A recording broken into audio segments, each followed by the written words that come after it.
Welcome, welcome. Thank you for tuning in. This is a review series where I review many of the various online resources that I've used over the years. I have subscribed to many online subscriptions for Jiu Jitsu. I have watched literally thousands and thousands of hours of videos on instructionals from the big names, the Danahers, to pretty much anything that can come free on BJJ Fanatics. It's definitely a problem that I've had in the amount of just online and video instruction that I've consumed.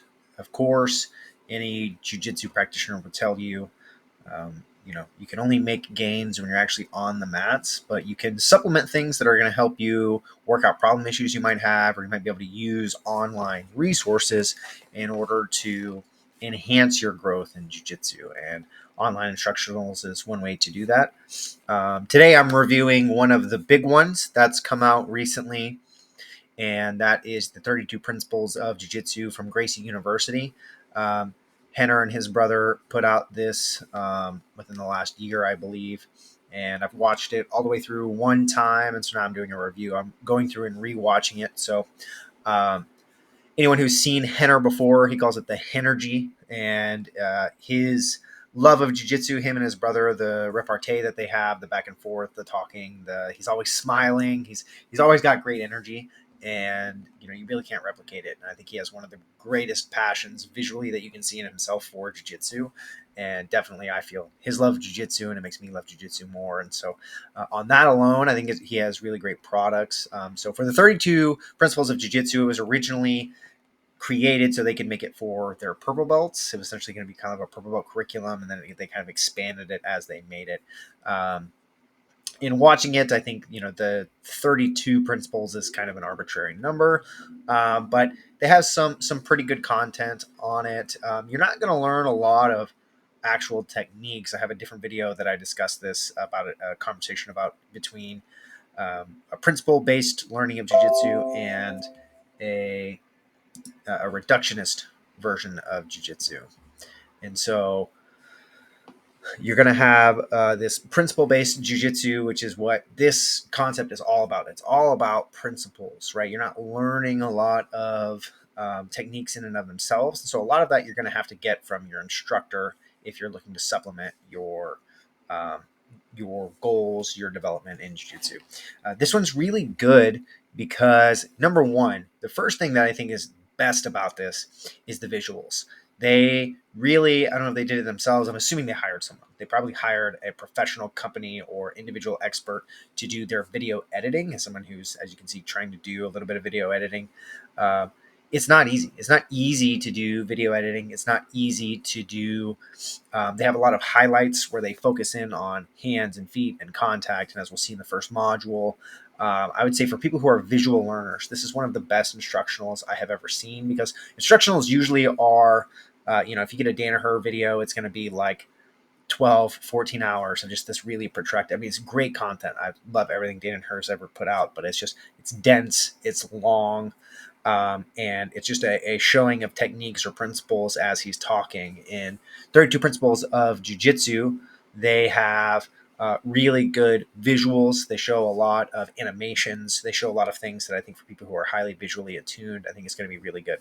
Generally, their modules are broken down into, so there's 32 principles. So each principle I would say is like, I would call a module. I have them grouped here for purposes of this video, and they have essentially three sections in those models. So the first section is them just describing the general overview of the actual principle. The second one, they have research objectives. So they essentially give you an objective to go home and do your homework, and I'm going to leave that content for them so you can go and view it if you decide to purchase it. It is a little expensive, but I just wanted to give someone some feedback as someone who has, I consider myself someone who is probably an expert right now in reviewing online content when it comes to jiu-jitsu. I watch it all the time, all day, every day. You have short clips that kind of help on Instagram, so you kind of try some things out, but usually go to instructionals to get really in-depth information. And this is one that is a lot of information. So each of their principal sections is probably anywhere from 30 minutes to an hour. So they have three subsections in each individual principle set. And so sometimes they're over an hour, sometimes they're 30, 40 minutes, but you're looking at probably at least 32 hours of content that you're going to review in the 32 principles. Who do I think this will help? Do I think it will help you if you are absolutely brand new white belt?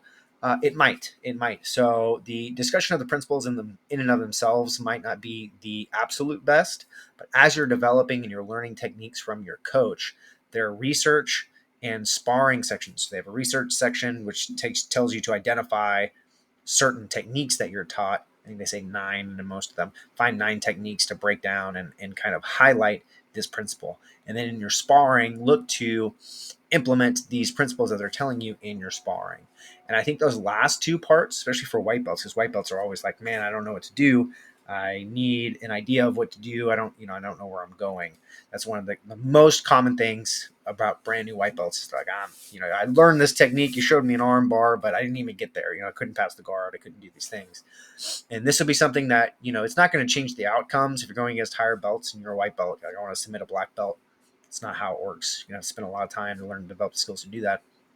But this might help you build roadmaps or guidelines in your training between now and then as you're trying to look to expand your capabilities and the things that you can do on the mats. So, the first module that we're going to look at now is, there's 2 principles that they go over. So they start out with this really great visual of a tree coming up and this little GIF graphic interface, this little GIF that they have here coming up in this beautiful tree and everything that's sprouting out. And anyone who's done jiu-jitsu has probably heard many analogies that, that they reiterate them. They're kind of cliches, and they're cliches for a reason is that you have, a base and you have a trunk and a root system and branches and everything that come out. And so they talk a lot about that.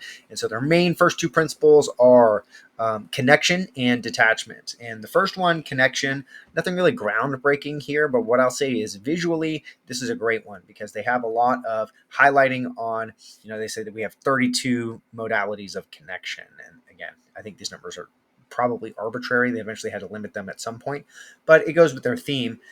And they're essentially saying that, you have connection and detachment and being deliberate in those. So when we're looking more deliberately at the connections in and of themselves, and we have the definitions of takeaways, when we're looking at connection, they said this is the alphabet of, the analogy is connection is an alphabet of connection. So we have different letters that lead to sentences and paragraphs and novels and all of these things. And so you have like your hands that are a connection, but I think visually it really shows that you can use different parts of your body, your shoulders, your head, your forehead, your elbows. It really helps to demonstrate in real time when they're conversing, talking about this, on how connection can be effectuated. They also talk about how connection, when I'm connected to somebody, and you start to intuit this in yourself, right? Over time, it's a skill that you'll develop that even with your eyes closed, if you're rolling, you can feel someone lifting their leg, moving a part of their body, and you use that to be predictive. So you're actually able to predict what the next moves are going to be when someone's trying to apply a technique based on what you can feel. And then they go into a nice little discussion about the push-pull dynamic. Again, this is nothing groundbreaking. Pretty much any person who's taken jiu-jitsu class has probably heard about the push-pull dynamic, and they talk about, first the push, then the pull, then using them simultaneously and making connections with the different letters of our alphabet. All that is really straightforward. I think those are very basic principles that any jiu-jitsu school will probably teach you in some manner. But again, it goes back to the visuals. I think that where this product really shines through is that how they highlight the visuals. So if you are a visual learner, probably if you're a blue belt or going in, this is meant to be for purple belts, I think it'd be really beneficial to you. Or if you're a new white belt who does seem to pick up a lot on techniques, but you need more of a rubric and a roadmap, I think they give you, with their kind of research and development portions of it, I think that's something that's a little bit new, and I don't know if it's innovative, but it's something that's not as explicit in other instructionals. I've heard that from people and in discussions, but actual instructionals that give you a direct rubric on what to do, it's pretty nice. And so, these are the connection and detachment. They talk about your ability to disengage, right? If someone's picking you up, they're going to slam you. You need to know to disengage, open your guard, go for a sweep.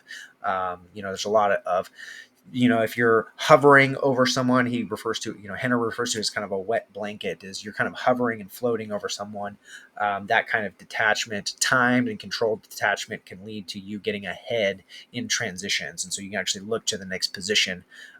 Someone's Granby rolling. And if you don't know what a Granby roll is, feel free to look it up, certifiedjujitsu.com.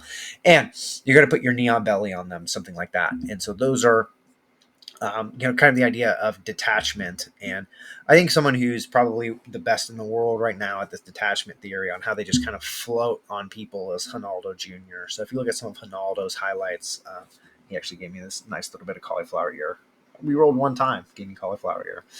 But he's like a master at just riding on people, hovering on people's backs, kind of dancing around them. And I think that's a great illustration of the detachment principle. So it's about knowing when to hang on, using your body to hang on in different ways, knowing when to let go. Again, very basic principles.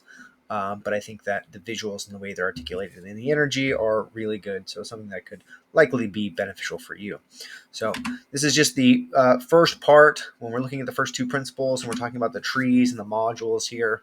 This is module number 1. If you like this and you'd like to see more videos like this, again, putting on YouTube for free.